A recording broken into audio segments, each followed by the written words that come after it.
Donc Fanny qui demandait la différence entre les mots et les kanji pour dire un caractère, mais vraiment dans le sens une lettre, un caractère, donc un caractère chinois, japonais ou une lettre. C'est vrai qu'on en retrouve plusieurs en japonais pour dire ça.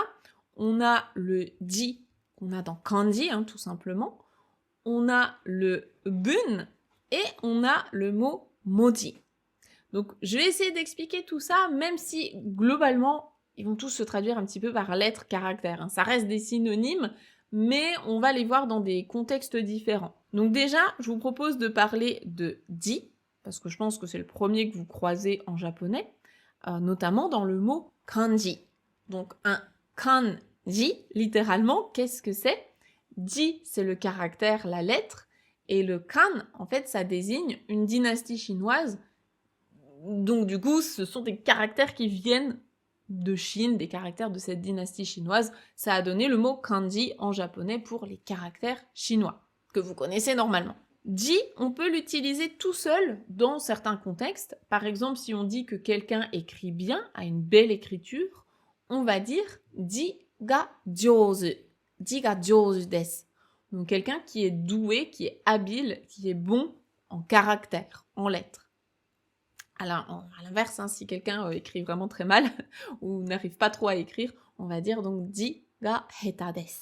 Ça marche aussi quand vous dites des grands caractères, donc j'écris vraiment très très grand, donc oki ji de kakimasu, hein, j'écris avec des grands caractères, ou bien chisai ji avec des petits caractères, j'écris en tout petit.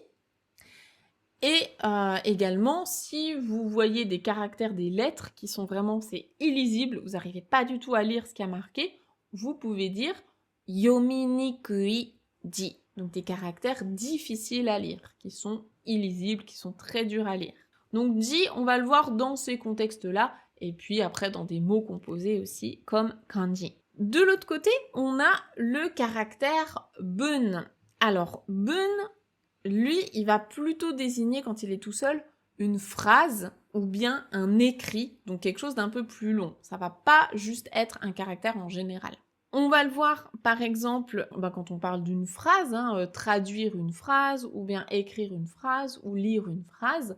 Donc, par exemple, votre prof de japonais peut vous demander, traduis la phrase suivante en japonais. Donc, il vous dirait Tsugi no bun. Donc, la prochaine phrase, la phrase suivante, Tsugi no bun wo wayaku. Donc, wa pour le japonais et yaku pour la traduction, wayaku shinasai. Wayaku shinasai, donc traduisez en japonais la phrase suivante. Et là où on peut s'embrouiller un petit peu, c'est que si on combine le bun et le ji, les deux ensemble, ils se transforment, ils deviennent le mot moji. Moji. Un moji, c'est une lettre, ça peut être aussi un caractère, un écrit, etc. Et c'est surtout un mot que vous connaissez normalement, puisque c'est le moji qu'on retrouve dans emoji.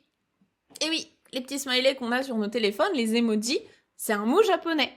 Le e, c'est le dessin, et moji, c'est une lettre, un caractère.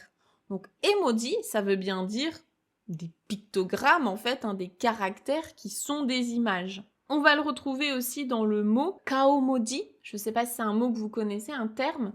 Kaomoji, ce sont en fait les smileys à la japonaise qui sont en forme de petits visages, quoi, des petits bonhommes. Donc à l'horizontale, écrit avec des parenthèses ou ce genre de choses. J'avais fait un article là-dessus sur le site si jamais vous voulez creuser un petit peu le sujet. Et ce mot maudit, on va aussi le voir quand on parle de majuscules et minuscules. Donc avec le kanji de grand et petit. Donc omoji pour une majuscule et komoji pour des minuscules. Donc tous ces termes-là, on les voit au fur et à mesure quand on étudie notamment la grammaire en japonais. C'est des mots qui peuvent pas se remplacer les uns les autres, c'est-à-dire que un caractère, ça va se dire comme ça, une majuscule, ça va se dire comme ça, on peut pas les interchanger, mais ça reste quand même des synonymes, c'est-à-dire qu'ils veulent tous, grosso modo, dire la même chose. Ce que je vous recommande, encore une fois, c'est de les voir directement en contexte, comme ça vous savez que dans tel contexte, on utilise celui-là et pas un autre. Voilà, j'espère que c'est quand même un petit peu plus clair et que du coup, vous vous allez les repérer plus facilement, dans vos études de japonais, dans vos livres éventuels et dans les explications données dans les manuels de grammaire, ça peut être utile.